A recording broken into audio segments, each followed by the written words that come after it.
દ્વારા 188 કરોડની ફાળવણી કરવામાં આવી છે। સીએમ ભૂપેન્દ્ર પટેલ દ્વારા અકસ્માતોની સંખ્યા ઘટાડવા આ નિર્ણય લેવામાં આવ્યો।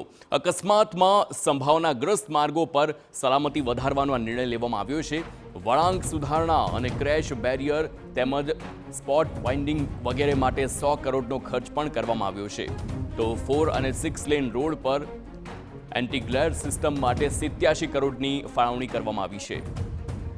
Political editor Kinjal Mishra phone line પર છે। કિંજલ, આ રોડ અકસ્માત ઘટાડવા માટે સીએમનો મહત્વનો નિર્ણય છે, વધુ વિગતો? જી બિલકુલ, સેફટી અને સલામતીને ધ્યાનમાં રાખી અને જે કહી શકાય કે અકસ્માતની સંભાવનાગ્રસ્ત જે માર્ગો છે તેની માટે 188 કરોડ ફાળવણી કરવામાં આવી છે।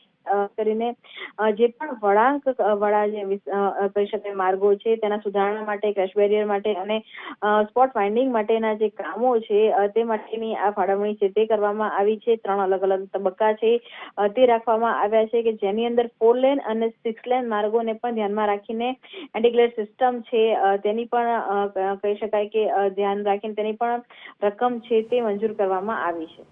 આભાર કિંજલ, સમગ્ર માહિતી બદલ।